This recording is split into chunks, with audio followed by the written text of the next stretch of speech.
Los ovnis, o objetos voladores no identificados, se han convertido en objeto de interés para la humanidad a lo largo de los siglos. Los pueblos antiguos, al observar luces misteriosas en el cielo, creían que los dioses los visitaban en la tierra. En el mundo moderno, los ovnis son percibidos ya sea como manifestaciones de formas de vida inteligentes de otros mundos, o como aparatos voladores secretos del gobierno. Existe un estrecho círculo de convencidos, a veces hasta el fanatismo, que intentan desentrañar el fenómeno de los ovnis. Se refieren a miles de casos de aparición de estos objetos a lo largo de toda la historia. Su principal oponente son los militares estadounidenses, quienes, según afirman los investigadores de ovnis, sistemáticamente retienen información sobre objetos voladores no identificados. El gobierno, como creen muchos, hace todo lo posible para proteger proyectos militares secretos y ocultar de la opinión pública tecnologías extraterrestres. En marzo de 1997, sobre Phoenix, estado de Arizona, miles de personas fueron testigos de luces incomprensibles en el cielo. Algunos de ellos estaban convencidos de que un gigantesco nave extraterrestre había sobrevolado sobre ellos. En ese momento, dos mujeres informaron sobre un choque con una nave espacial militar en la carretera a unos kilómetros de Houston. Después de este incidente, tuvieron serios problemas de salud. Las preguntas sobre si estos observadores tienen pruebas de contactos con ovnis y si realmente el gobierno de los Estados Unidos protege cuidadosamente la información sobre extraterrestres permanecen abiertas. Es posible que estos hechos permanezcan para siempre en los archivos bajo la categoría de no resuelto. A mediados de marzo de 1997, muchos residentes de Phoenix notaron en el cielo luces extrañas que podían ser observadas cada noche alrededor de las 9 horas durante una semana. Los investigadores de ovnis seguían con emoción estas luces, y los teléfonos móviles, sitios de internet y pagers difundían la noticia de los eventos inusuales. El observador Tom King, llevando consigo una cámara de video avanzada de su propia invención, se dirigió a la reserva india en Rich Hill, desde donde se tenía la mejor vista de las luces. Él recuerda, estaba mirando a lo lejos, y después de 15 minutos apareció un pequeño destello justo allí. Inmediatamente supe que no era una nave espacial, pero no sabía exactamente qué era. Cuando apareció el primer destello, el grupo rápidamente bajó para conseguir el equipo de video. Regresamos con un telescopio, unos binoculares y, por si acaso, un arsenal completo de armas, añade él. Pronto las luces aparecieron de nuevo y se hicieron más numerosas. Al cabo de un minuto, una mujer gritó: ¡Miren, hay otro! No sabía cuál de estas luces grabar. Estaban lejos el uno del otro, pero luego comenzaron a aparecer uno tras otro. Era un espectáculo excepcional, algo que se puede ver una vez en la vida. Tom describe los objetos como brillantes esferas naranjas, pero lo sorprendente era que no iluminaban el espacio circundante. Quiero decir que no eran sagrados. En absoluto. Subraya él. ¿Ves eso? Mira. Veo al tercero. Ahí está. Mira. Y ya hay 4. Sí, son tantos. Todo el cielo está lleno de ellos. Las llamadas con informes sobre este fenómeno inusual llegaron a la comisaría de Phoenix al número 911. Tuvimos muchas llamadas esa noche. En situaciones como estas, La gente no sabe a quién acudir. Observa un representante de la policía. El primer número que les viene a la mente es el 911. La policía no pudo confirmar ninguna conexión con maniobras de la Fuerza Aérea o programas secretos. Los ciudadanos de Phoenix también llamaron a la base aérea Luke para averiguar si este extraño fenómeno estaba relacionado con las actividades de la aviación. Las fuerzas aéreas no hicieron comentarios, pero el Servicio Nacional de Seguridad de Arizona afirmó que no había planeado ninguna maniobra esa noche y que sus radares no detectaron nada inusual en el cielo. A pesar de esta desmentida, en el Departamento de Policía de Phoenix continuaron afirmando que los militares debían saber algo. Al este de Phoenix se encuentra Nuevo México y al oeste California. En estos estados se lanzan muchos cohetes y con buen tiempo se pueden ver a muchos kilómetros de distancia. Sin embargo, si alguien nota algo inexplicable en el cielo, lo más probable es que sean cohetes. Pero tal explicación no satisfizo a muchos residentes. Frances Barwood, miembro del Consejo Municipal de Phoenix, decidió plantear este asunto en la próxima reunión. Ella comentó: "Recibo muchas llamadas telefónicas sobre las luces en Phoenix. La gente está interesada en la reacción de las autoridades ante este fenómeno. Tienen muchas preguntas para el gobierno. Creo que es necesario averiguar si alguien en nuestra ciudad está investigando lo sucedido. Debemos tomar este asunto en serio, ya que los residentes de la ciudad están preocupados, están buscando respuestas a sus preguntas y, lo más importante, quieren saber la verdad.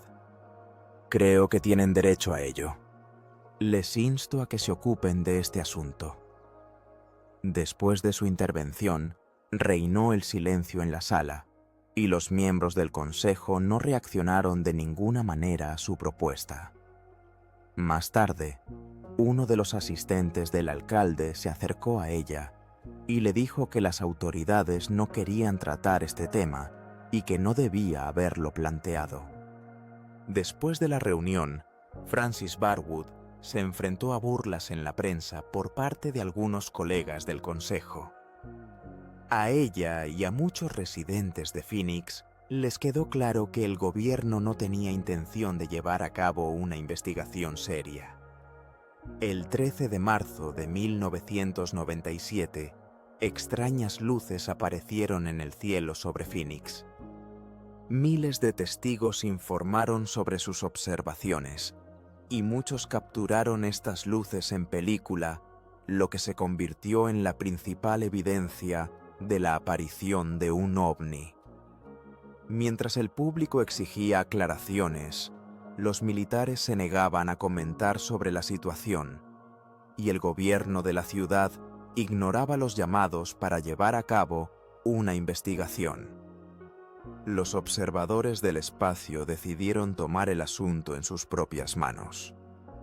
Ted Lohman, uno de los investigadores de ovnis más conocidos y metalúrgico de profesión, casi pierde la vista a finales de los años 80 debido a un accidente industrial. Durante su recuperación, encontró tiempo para dedicarse a lo que le había interesado toda su vida: la ufología. Más tarde, creó un programa de televisión dedicado a este tema. Llegué a la televisión en 1991. En mi programa quería contarle al mundo que el fenómeno de los ovnis realmente existe. Comparte. Ted Lohman estaba consternado por la negativa del gobierno a buscar una explicación para las luces sobre Phoenix. Los funcionarios de la Fuerza Aérea Nacional proporcionaron información contradictoria y, según los investigadores de ovnis, falsa. La información fue muy desordenada desde el principio. Intentamos comunicarnos a través de los canales habituales con la llamada base aérea Luke.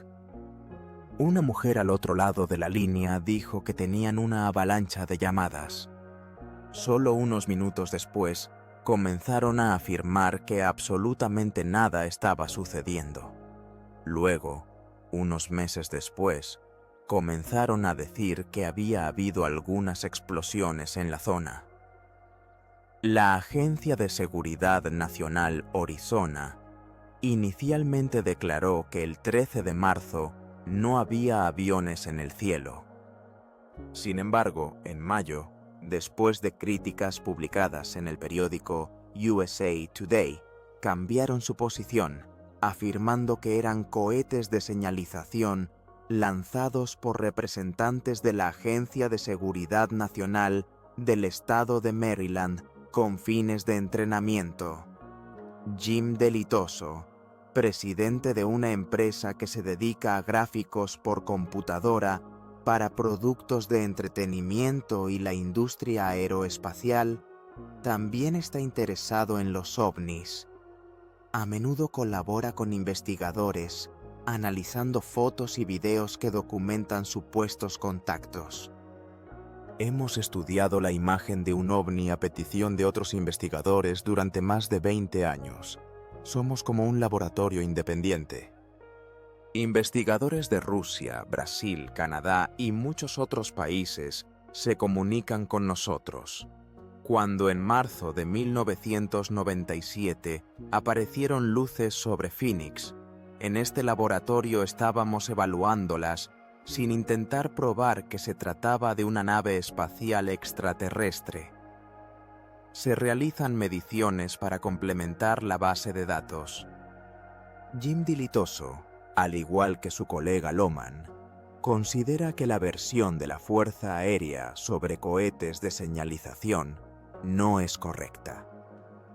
Desde un punto de vista geofísico, al analizar el levantamiento trigonométrico basado en 5 grabaciones de video diferentes, los investigadores obtienen una ubicación que no coincide con el lugar donde, según los representantes de la Seguridad Nacional, se lanzaron los cohetes de señalización.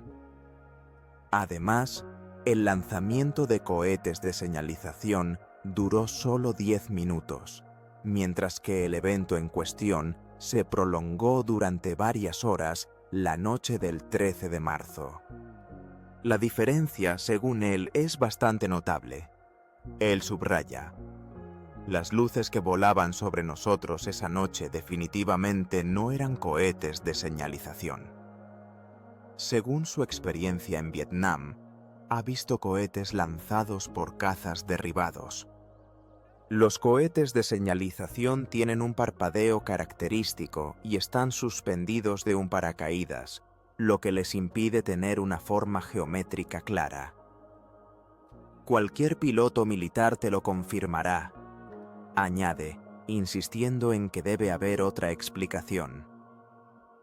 Existe la posibilidad de que los cohetes de señalización realmente existieran, pero él cree que estaba ocurriendo algo más, una especie de espectáculo para las personas que se encontraban en el área de Phoenix.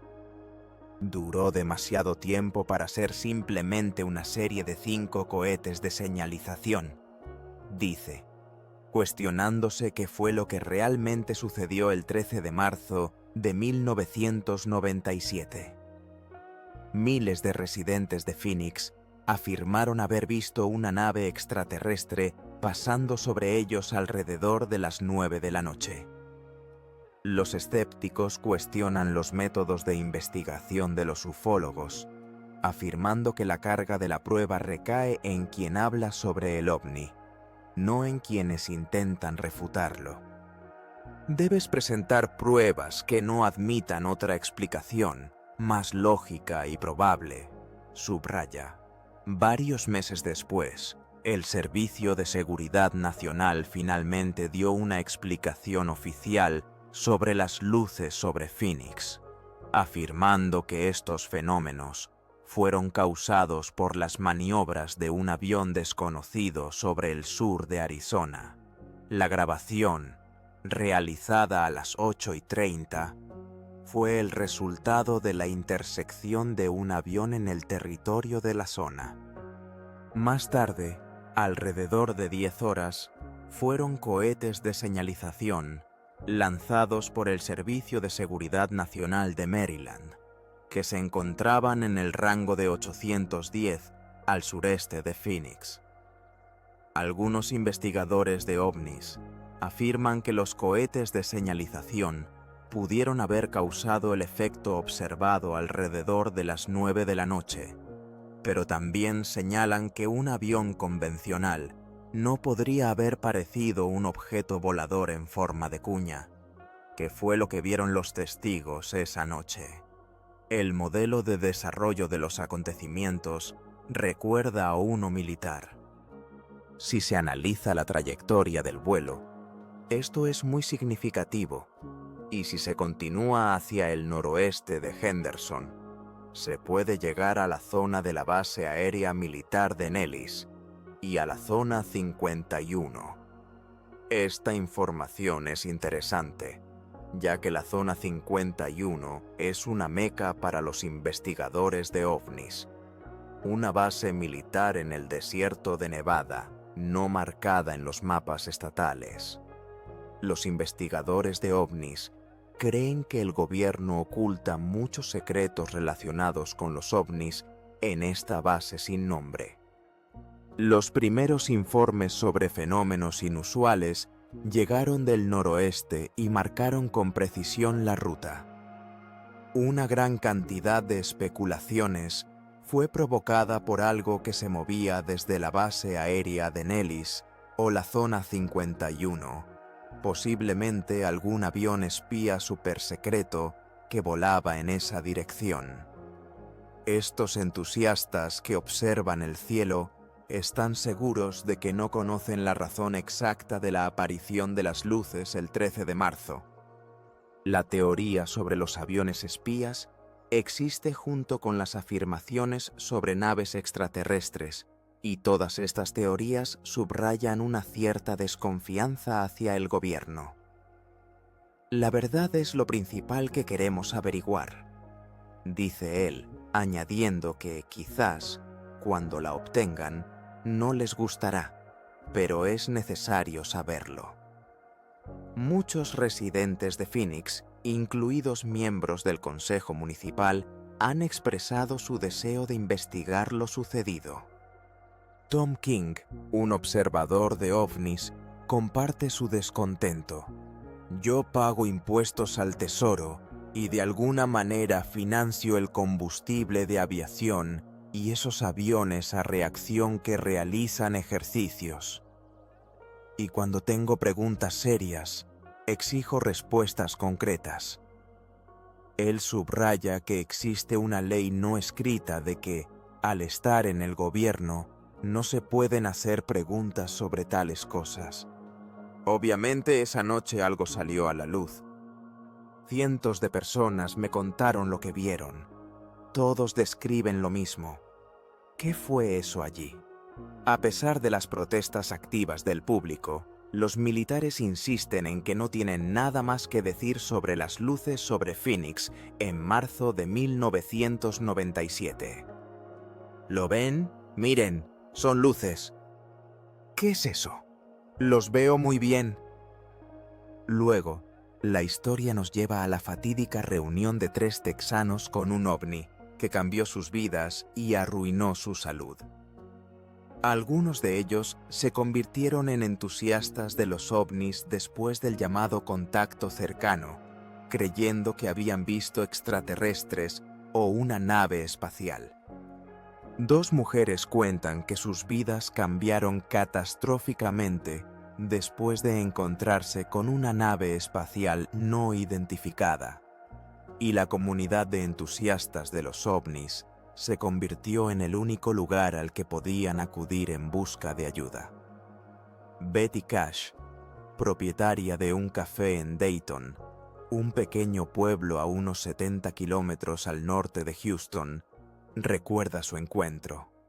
Esa noche, El 29 de diciembre de 1980, ella y su amiga Vicky Lenderman, quien trabajaba como mesera para ella, se dirigieron con su nieto de 6 años, Colby, a New Caney, Texas, para jugar a los bingo. Al enterarse de que el juego había sido cancelado, regresaron a casa. Eran las 9 de la noche. Regresamos a Dayton desde New Caney.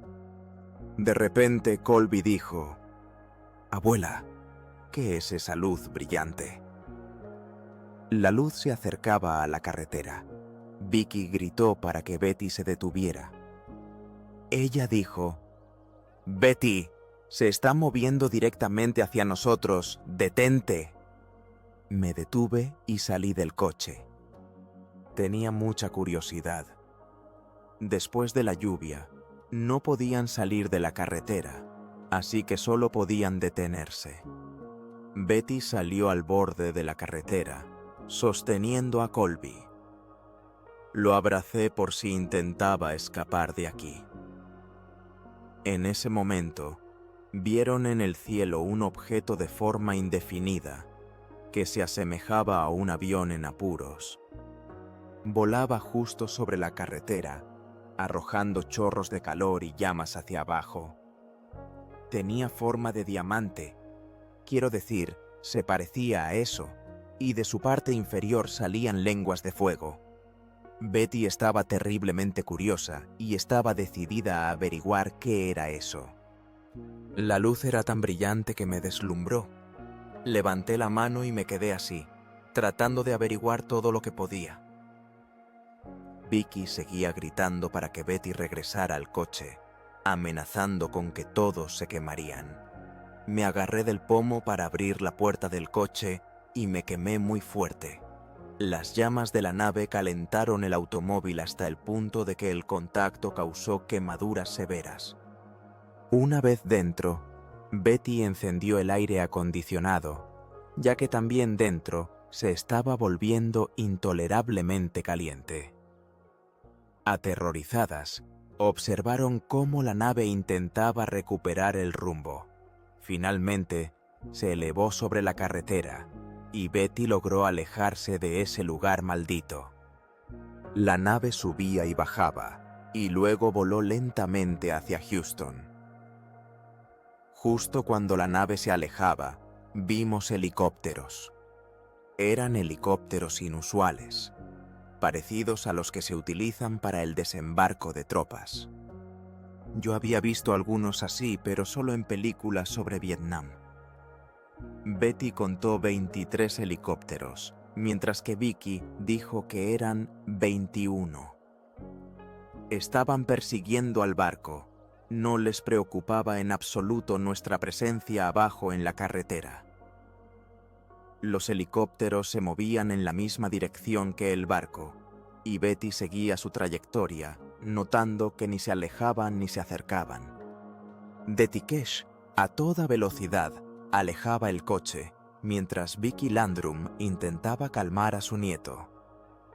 A pesar de que se habían desviado a otra carretera, la extraña caravana seguía persiguiéndolos. Después de haber recorrido alrededor de 16 kilómetros, se encontraron con una fila completa de helicópteros que volaban con sus luces de búsqueda encendidas. Eran grandes helicópteros. Betty Cash, a pesar de las quemaduras en sus manos, cuello, cabeza y pecho, logró llevar el automóvil hasta Daytona. Vicky tenía la cara gravemente quemada y sentía un intenso dolor en la espalda. Los tres estaban deshidratados y bebían agua sin parar. A las 20, el hijo de Vicky intentaba convencer a su madre de que fuera al hospital y se sometiera a un examen, pero Vicky temía que su relato despertara sospechas en los médicos. Ella recuerda: «Mi hijo me suplicó que fuera al hospital esa misma noche, después de que le conté lo que había sucedido. Y yo le dije que si íbamos al médico, ellos pensarían que estábamos locos». Me sentí tan mal toda la noche. Vomité mucho. A la mañana siguiente, se despertó y descubrió en la almohada un mechón completo de su cabello. Tenía ampollas por todo el rostro y el cuerpo. Durante varios días, las mujeres rechazaron la atención médica, temiendo que no les creyeran. Cuando el estado de Betty empeoró, se rindió, y los tres fueron al hospital. Aún no tenían idea de cuán gravemente habían sido afectados. En el hospital, el nieto de Betty le dijo a los médicos que ella supuestamente le había prometido vaporizarlos si contaba algo. Los doctores no podían explicar el origen de las quemaduras de Colby, Vicky Landrum y Betty Cash, quien había sufrido más que los demás. Todos los síntomas que atormentaron a Betty durante 3 semanas después del incidente eran típicos de una exposición a la radiación, como resultado de la cual perdió piel y cabello en el lado irradiado. Comenzó a tener diarrea y vómitos, todos signos clásicos de la enfermedad por radiación. Betty afirma: "No creo que ella se lo haya inventado". No podía saber esos detalles sobre la irradiación de 2º y 3er grado. Los médicos le preguntaban constantemente dónde había obtenido esas quemaduras y cómo. Betty añade: "Nunca se me ocurrió que este objeto pudiera emitir radiación. En ese momento, solo sabía que la radiación se utiliza en el tratamiento del cáncer". Betty pasó más de un mes en el hospital. Después de ser dada de alta, no pudo trabajar y se vio obligada a cerrar su restaurante. Desde el principio, fueron pérdidas constantes, dice ella. Se arruinó debido a las enfermedades adquiridas como resultado de la radiación. La traté durante muchos años para ayudarla a salir adelante, recuerda su hijo. Más tarde, Betty desarrolló cáncer de mama y le realizaron una mastectomía. No tenía seguro y su estado de salud no le permitía trabajar. Realmente fue horrible. Aunque las lesiones de Vicky Landers y Colby no fueron tan graves, las cicatrices de las quemaduras y los problemas de visión quedaron de por vida. Desesperadas, las mujeres escribieron al senador Lloyd Bentsen y al congresista Charles Wilson pidiendo ayuda médica. En respuesta, recibieron una carta en la que Bentsen y Wilson prometían apoyo y aconsejaban no rendirse. En la carta se informaba que en la base de la Fuerza Aérea en Bergstrom todos conocían lo sucedido y estarían encantados de ayudar. Sin embargo, cuando se dirigieron allí, fueron recibidas de manera grosera. Los funcionarios de la base de la Fuerza Aérea en Bergstrom afirmaron que no sabían nada sobre el incidente y que la única opción que tenían era demandar al gobierno de los Estados Unidos por los daños causados. Curiosamente, los militares intentaron varias veces comprarle a Betty Cash su automóvil, pero ella se negó a venderlo. Cuando el rumor sobre el incidente se propagó en Dayton, Betty y Vicky sintieron hostilidad por parte de sus vecinos y conocidos. Finalmente, las mujeres buscaron ayuda en la comunidad de entusiastas de los ovnis, que se convirtió en su única esperanza. Betty Cash y Vicky Landers quedaron incomprendidas por la sociedad. El encuentro con la nave espacial en 1980 podría haber sido olvidado si no fuera por la comunidad de entusiastas de los ovnis. John Schwessler, ingeniero de aeronaves y subdirector de la Organización Mundial de Partidarios de los OVNIs, se dedicó al estudio e investigación de las visitas de extraterrestres. Semanas después del incidente, las mujeres se dirigieron a Schwessler. Al principio, él fue escéptico, hasta que conoció a Betty Cash. Ella se quitó la peluca y él notó grandes calvas en su cabeza. En ese momento comprendió que probablemente le había sucedido algo serio. Schussler Predlosil, si ustedes son abiertos y honestos conmigo y me proporcionan la información que busco, estoy a su disposición hasta el final de mis días. Expresó la necesidad de hablar con otras personas relacionadas con este caso y se puso en contacto con Vika Lendram y su nieto Colby. Les preguntó por qué no fueron al hospital después del incidente. Ellos, como verdaderos texanos, preferirían aguantar. La señora Lendram comentó: siempre aguantamos, nunca voy al doctor. Si me enfermo, aguanto. Esto reflejaba la filosofía de los texanos: evitar medicamentos y atención médica. Después de que Schussler escuchó su relato, comenzó a buscar una explicación para el suceso. Él y su equipo regresaron al lugar del incidente, al que las mujeres no habían vuelto desde entonces. Cada uno de ellos señalaba el mismo lugar, aunque desde aquella noche no habían estado allí ni una sola vez. Schussler repasó el escenario del incidente de principio a fin, y pronto quedó claro lo que había sucedido aquella noche. Vieron un tramo de carretera quemado y árboles, y las emociones de las personas que se encontraban nuevamente en el lugar del incidente eran abrumadoras. Estaban destrozados y lloraban al recordar lo sucedido. Schussler comenzó a entrevistar a los residentes de la zona en busca de testigos. Durante la investigación, se descubrió que un oficial de policía de Dayton y su esposa habían visto helicópteros militares en la zona la noche del 29 de diciembre de 1980. También había otros testigos que aseguraban haber visto 2 helicópteros que en 1980 eran utilizados exclusivamente por el gobierno. Sin embargo, cuando Schussler y su equipo intentaron interrogar a los militares sobre los eventos de aquella noche, se encontraron con una pared de silencio. Los militares no estaban dispuestos ni siquiera a escucharlos. Esto era solo el comienzo de una larga investigación de la que Schussler ni siquiera sospechaba. En 1982 logró encontrar una pista importante: un informe militar oficial sobre la investigación que había sido iniciada a raíz de la declaración de 2 mujeres.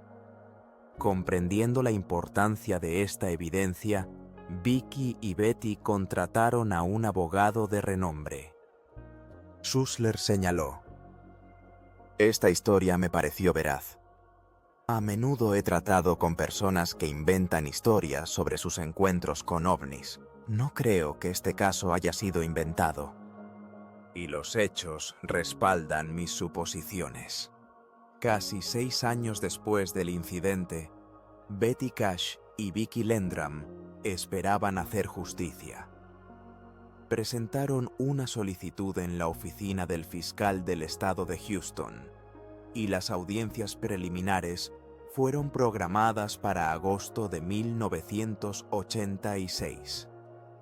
Sin embargo, el gobierno federal negaba su implicación en estos eventos. Todo lo que se pudo probar fue que las mujeres habían resultado heridas. El juez cerró el caso, citando la falta de hechos necesarios.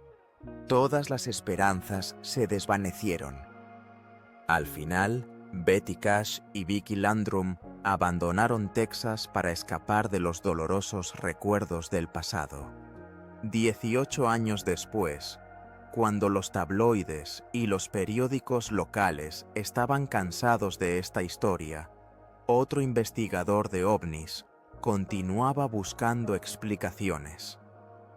Se dirigió a Dayton, Texas, afirmando: este es un caso muy confuso. Hay algún tipo de misterio aquí. Tengo mucha experiencia. He llevado a cabo muchas investigaciones incluyendo investigaciones de asesinatos. En este caso hay pruebas y testimonios de testigos. Uno de ellos, Ten Stork, oficial de policía de un suburbio de Denver, participa activamente en la comunidad de entusiastas de ovnis y anteriormente sirvió en la Fuerza Aérea.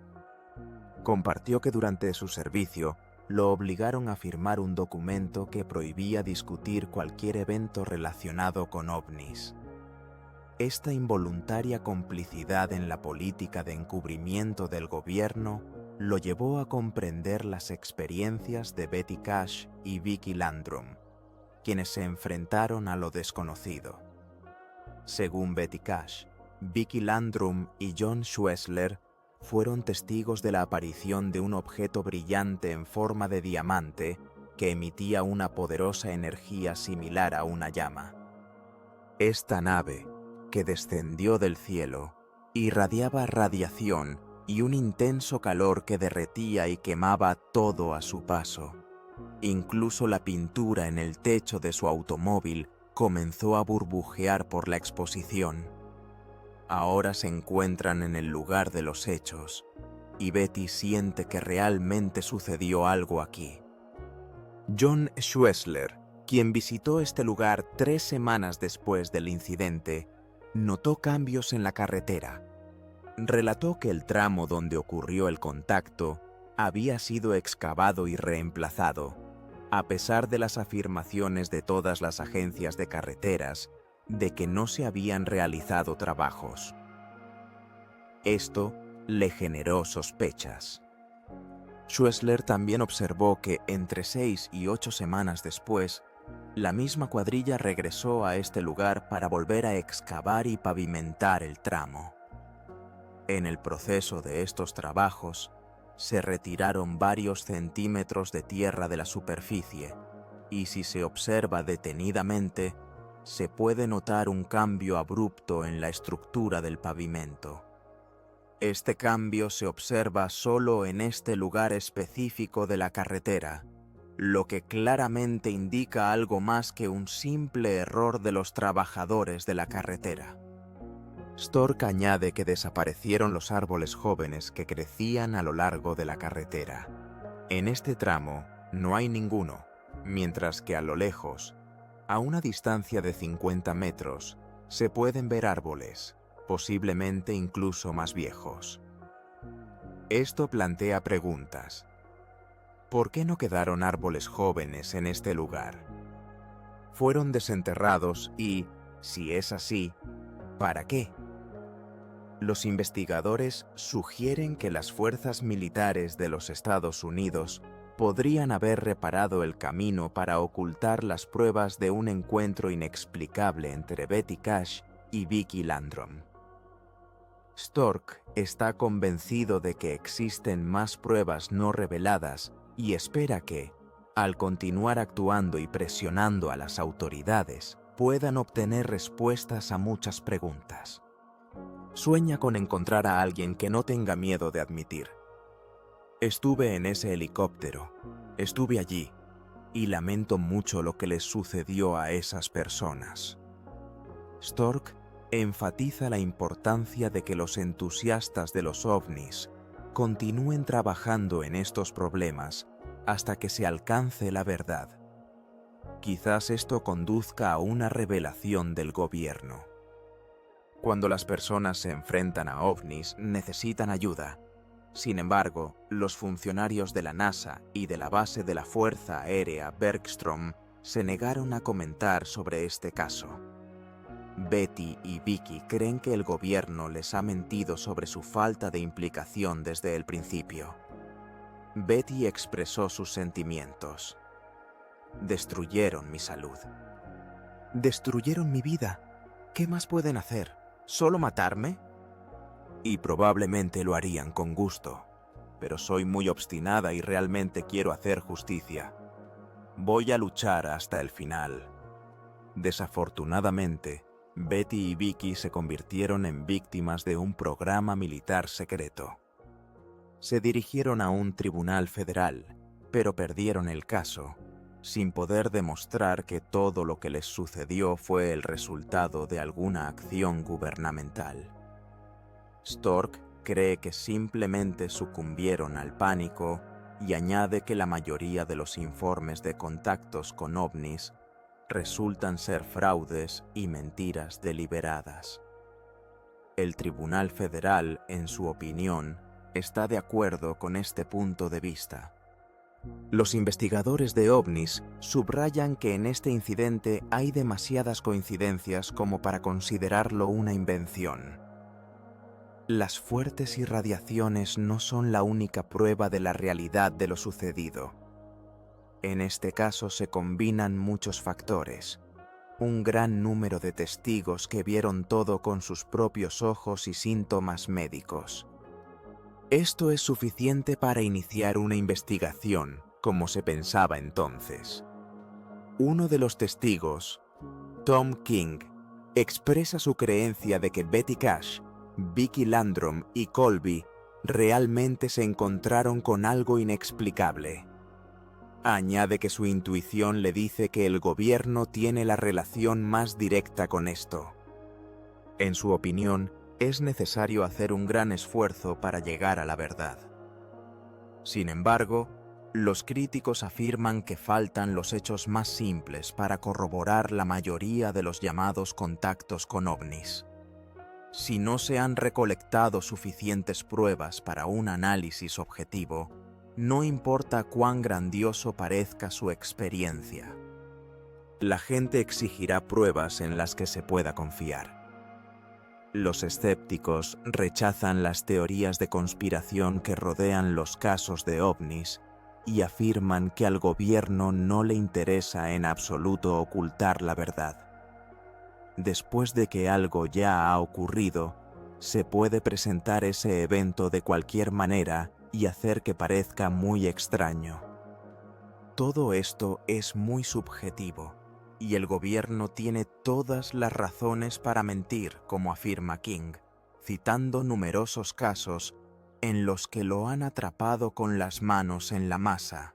Menciona un incidente en Alabama, cuando se realizaron pruebas en hombres afroamericanos y gays que fueron llevados al desierto en las décadas de 1940 y 1950, cargando desechos nucleares. Según él, el gobierno se desentiende de todo y no confía en él, teniendo razones muy serias para ello. Además, un oficial militar, Robert Dean, exige al gobierno que haga públicas los secretos sobre los ovnis, creyendo que la sociedad tiene derecho a conocer la verdad. En los Estados Unidos y en todo el mundo, investigadores de ovnis se reúnen para intercambiar historias, compartir nuevos datos y discutir la renuencia del gobierno a comentar sobre estos fenómenos.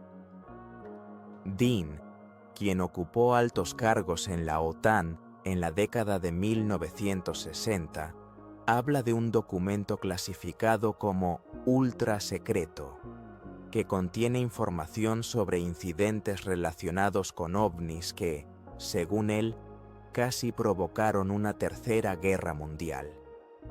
Este documento se refería principalmente al estudio de contactos con civilizaciones extraterrestres.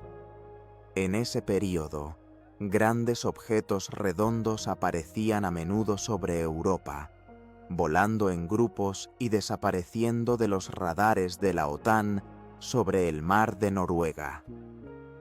En varias ocasiones, esto estuvo a punto de provocar un enfrentamiento militar entre los Estados Unidos y la Unión Soviética.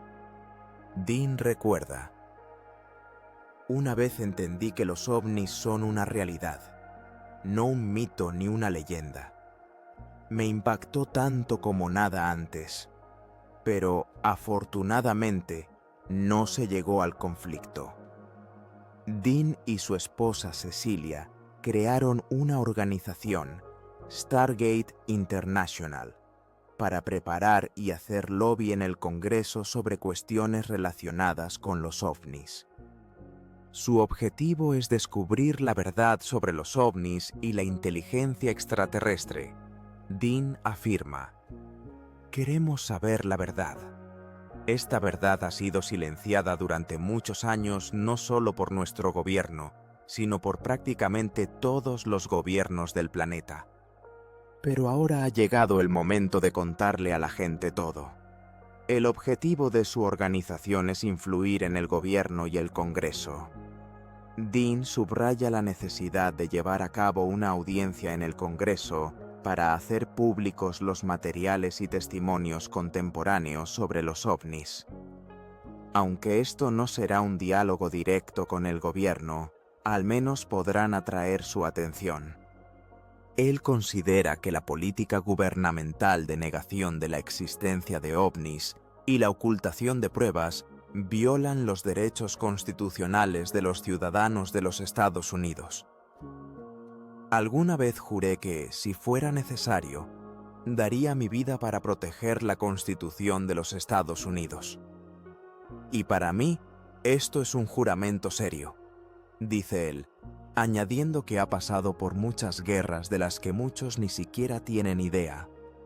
Durante muchas décadas, la Constitución del país ha estado en peligro debido a mentiras y engaños, opina Dean.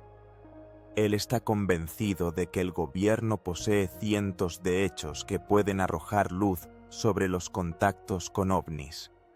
En su opinión, la conferencia de prensa de la Fuerza Aérea de los Estados Unidos en 1997, que reveló información sobre el accidente de una nave extraterrestre en Roswell, Nuevo México, es otro ejemplo de engaño.